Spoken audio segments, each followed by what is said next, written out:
I was trying to solve this terrible puzzle that confronted me and many other people about how it was that human beings got themselves in such a tangle about what they believed. Such a tangle that we were pointing the ultimate weapons of destruction at one another, which, by the way, we are still doing. And I thought, okay, well, I understand that. We need our belief systems. They orient us. And that means there will be conflict between belief systems, and that can be a catastrophe. And that's being played out everywhere, again, in very many ways. What's the solution to that? Well, one possibility is there's no solution. It's just mayhem all the way around. Could be the case. But it seemed to me, as I delved into it, that the proper solution to that was to live properly as an individual, because you're more powerful than you think. Way more powerful than you think. I mean, God only knows what you are in the final analysis. You're blind to your own weaknesses, but you're also blind to your own strengths. And so then I think, well, if you got your act together, it'd be better for you, and instantly it would be better for your family, assuming they wanted you to get your act together, and not everyone does, and then it would be better for the community. It's like, how far could you take that? If you stopped wasting time, and if you stopped lying, and if you oriented yourself to the highest possible good that you could conceive of, and you committed to that, how much good could you do? Well, I would say, why don't you find out? So that's what I think you should do. You should find out. You don't have anything better to do. And there's nothing in it, as far as I've been able to tell, there's nothing in it but good. So maybe you could sort yourself out so that you wanted nothing but the good. And then maybe you could help make that manifest in the world. And maybe we wouldn't have all these terrible problems then. At least we'd have fewer of them, and that would be a start. So it's the answer to the problem of humanity is the integrity of the individual. That's the answer.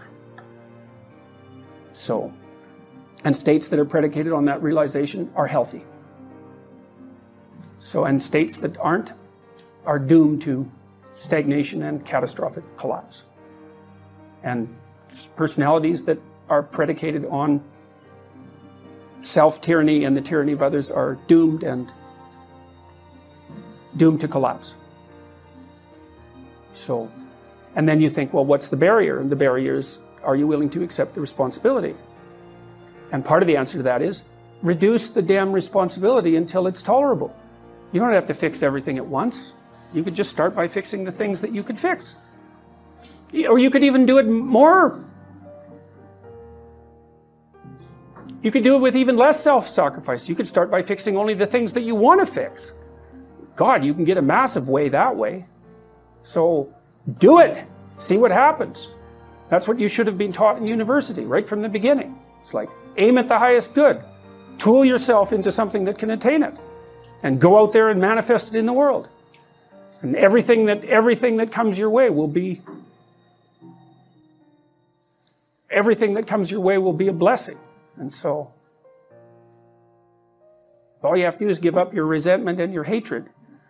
I know that's a hard thing to give up, because you have plenty of reason for it. The Future Authoring Program asks you to write about 6 different dimensions of your life.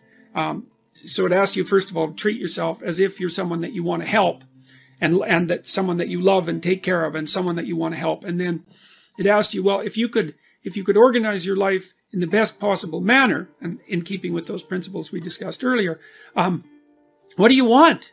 What do you want for your career? Like, what do you want? What would make your life meaningful? What do you want for your career? What do you want for your family and from your family? What do you want for an intimate relationship?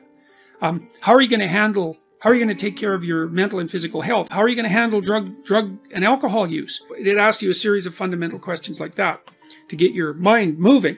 And then it asks you to write for 15 minutes about what your life could be like 3 to 5 years in the future, if it was laid out like you were laying out a life for someone you deeply cared about. And so you're asked to write for 15 minutes about that without worrying too much about the structure of the argument or any grammatical niceties. That's put off for later. So that gives you a little heaven to aim for, right? It's like, well, if I could have this, my life would be clearly worthwhile, even if I had to put up with a fair bit of suffering along the way. That's what you're trying to construct. And you can think about that as a heaven worth moving towards. And then the second part of the program asks you to write about what your life would be like 3 to 5 years down the road if all of your bad habits and nihilistic tendencies and proclivity towards resentment and lack of desire to shoulder responsibility, if all your weak points got the upper hand and just augured you into the ground. And everyone knows that. You know what you'd be like if you just let everything slide, and you'd know what particular hell you were ended up heading towards. And so the second part of the program asks you to write about what your life would be like 3 to 5 years down the road if everything just went to hell around you. And so that gives you a hell to avoid and a heaven to strive for.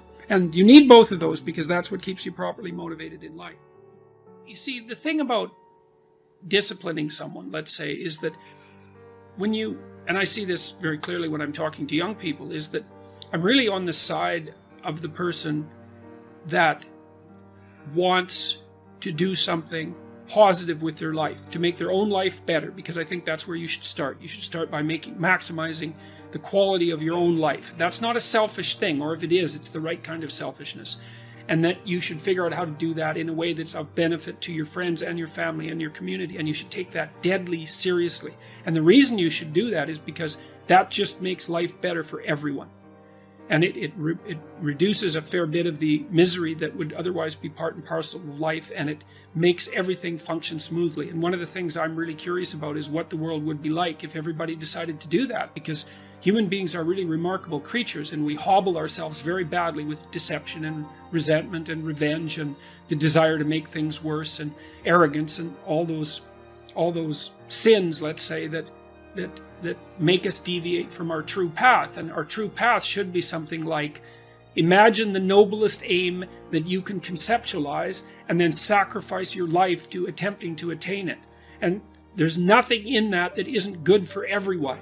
And so, apart from the fact that it requires a lot of responsibility, I just can't see why everyone wouldn't do that. And when I'm talking to young people and, shaking my finger and saying, grow the hell up and get mature and take on some responsibility, I'm not saying that because I'm an enemy of the person. I'm saying it because I'm the best friend of the part of them that would really like to walk in the light. And it's an invitation to walk in the light. And it would be remarkable. This is what we need to do, as far as I'm concerned, not only in the West, but in the world at large, but maybe in the West first, is we have to consciously decide that we're going to do everything we can as individuals to walk in the light, and to regard that as a noble and heroic endeavor, and to make that first and foremost in our lives. And that's what we should be educating young people to do. And they can do that. And so I have dozens of people writing to me and talking to me all the time who are saying the same thing. They're saying, look, I've really been trying to get my act together over the last 6 months. I've been trying not to lie, which is slightly different than trying to tell the truth, right? It's a more humble goal to not lie, because you can tell when you're lying, but you can't necessarily tell when you're telling the truth. And I've been coming up with a plan, and I've been trying to discipline myself, and I've been cleaning up my room, which is like a nice humble act that involves transforming chaos into order. And they write and say, God, things are just working out way better for me. It's like, whoa, do it, man. That's just, you keep that up for 15 years and you'll be unbeatable. And that's what we should be convincing young people to be, is to be unbeatable. And not because that's what they should do or because they're bad if they don't, but because there's nothing better you can possibly do with your limited and suffering bound life than to aim high and sacrifice yourself to the attainment of those goals. So once you orient yourself, then you have an obligation, I would say an obligation to the development of your soul to speak the truth.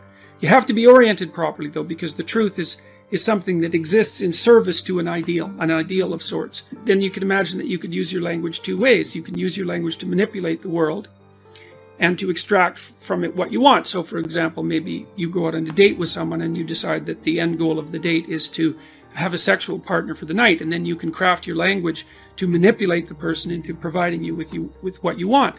And that's like an instrumental use of language. But the problem with that, there's many problems with that, but one of them is that what if your idea about what you should want is wrong? Like maybe that's not the way to treat someone that you're on a date with, out on a date with. Maybe you're minimizing and reducing the interactions between you from what could be a healthy and elevated state of interaction and discourse to something that's basically the pursuit of impulsive pleasure. And maybe that's not good for you next week and the week after and a month down the road. Maybe orienting yourself towards impulsive pleasure is a very bad idea. Remember what happens in Pinocchio. Pinocchio goes to Pleasure Island, and Pleasure Island is a place where impulsive pleasures can be had at a moment's notice. But what Pinocchio discovers, along with Jiminy Cricket, that Pleasure Island is run by masked totalitarians. They're all dressed in black, you remember, and they're turning the children and adolescents who are on Pleasure Island, they're depriving them of their voice, turning them into braying jackasses, and preparing to sell them as slaves to the salt mines. And so there's an implication in that story that the pursuit of impulsive pleasure is one route to totalitarianism and slavery, and I believe that. So perhaps orienting your language towards the gathering of impulsive pleasure is a misuse of your highest gift, the gift of logos, the gift of communication. The alternative is to orient yourself towards the highest good, as we already described, and then speak the truth. And you can tell when you're doing that or you can tell when you're not doing that, because if you're not telling the truth, if you're using someone else's words, you're being manipulated in a sense by forces that are behind the scenes. You're not using your own words. You're the puppet of an ideology or another thinker or your own impulsive desires. And you can tell when you're speaking like that because it makes you feel weak. It makes you feel weak and ashamed. And you can localize that feeling physiologically. If you listen to yourself talk, you can tell when you're speaking properly, you will experience a feeling of integration and strength. And when you're speaking in a deceitful or manipulative manner, you'll feel that you're starting to come apart at the seams. And what you need to do is practice only saying things that make you feel stronger. Then you should educate yourself. And it's not that easy to do now because you have to find people who can actually tell you mostly what to read and maybe also how to write, because writing is a way of formulating your thoughts ever more precisely. That's why you go to university, to learn how to write.